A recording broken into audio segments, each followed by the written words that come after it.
Assalamualaikum dan salam sejahtera kepada Encik Fahmi. Berikut merupakan poster saya yang mengkaji tentang pengurusan inovatif dalam memperluas jangkauan makanan tradisional ayam pansu dalam kalangan generasi muda di Sarawak. So, pengenalannya ialah ayam pansu merupakan salah satu makanan tradisi yang terkenal dalam masyarakat Iban dan memiliki nilai sejarah dan keunikan dalam cara penyediaannya. Objektif seterusnya ialah saya menekankan mengenal pasti pengurusan inovatif yang berkesan untuk mempromosikan ayam pansu dalam kalangan generasi muda. Yang kedua, yaitu saya mencadangkan strategi pengurusan dalam institusi pendidikan dan kekeluargaan bagi memperkukuhkan lagi pengetahuan generasi muda.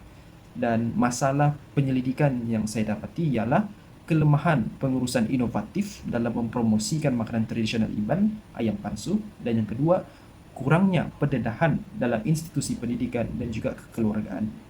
Metodologi yang saya gunakan yaitu kaedah kuantitatif dari segi pengumpulan data menerusi tinjauan yang berbentuk pengumpulan data saya yaitu berbentuk peratus dan angka. Seterusnya carta. Dalam bagian tersebut mempunyai 3 bahagian, bahagian A, bahagian B, dan bahagian C. Bahagian A merupakan demografi responden, di mana saya menanyakan tentang jantina dan berasal dari negeri Sarawak atau tidak, iya atau tidak. So, dalam jantina tersebut kita dapat lihat bahwa perempuan lebih banyak berbanding lelaki, yaitu sebanyak 12 orang, dan lelaki 8 orang. Dan seterusnya soalan berasal dari negeri Sarawak, yaitu 11 orang mengata tidak dan 9 orang mengata iya.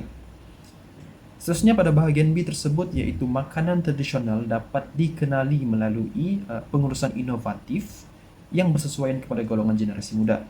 Dan soalan yang saya ketengahkan yaitu adakah media sosial masa kini merupakan alternatif yang paling berkesan untuk mempromosikan makanan tradisional ayam palsu, dan majoriti 16 orang sangat bersetuju bahwa media sosial merupakan alternatif yang paling berkesan, dan 3 orang setuju dan manakala 1 orang tidak bersetuju.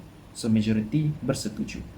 So, soalan yang kedua saya ketengahkan yaitu adakah ayam pansu patut dijadikan produk inovatif seperti makanan segera atau frozen. Majority mengata sangat setuju yaitu seberamai 7 orang, setuju 5 orang, tidak setuju 6 orang, dan sangat tidak setuju cuma 2 orang. Soalan yang ketiga yaitu makanan tradisional ayam pansu perlu dijual dalam kawasan lapangan terbang. So, majority orang sangat setuju dan setuju, di mana sangat setuju seramai 8 orang, setuju cuma 10 orang.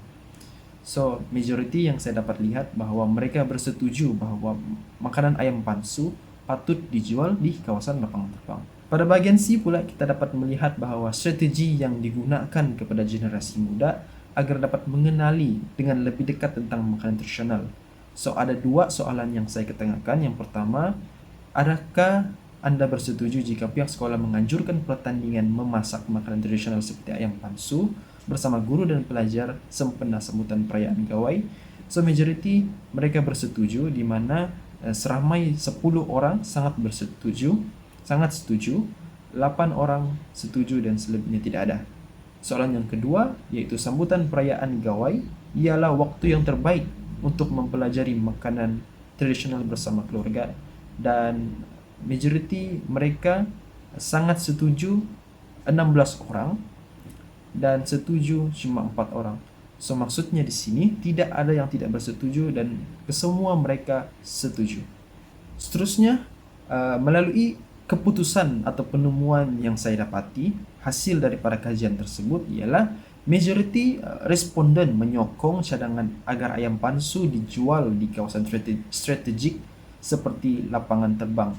Hal ini bagi meningkatkan lagi pengetahuan bukan sahaja orang tempatan, malah orang bukan tempatan ataupun orang asing juga dapat mengetahui sedikit sebanyak tentang budaya yang wujud yang ada di Malaysia.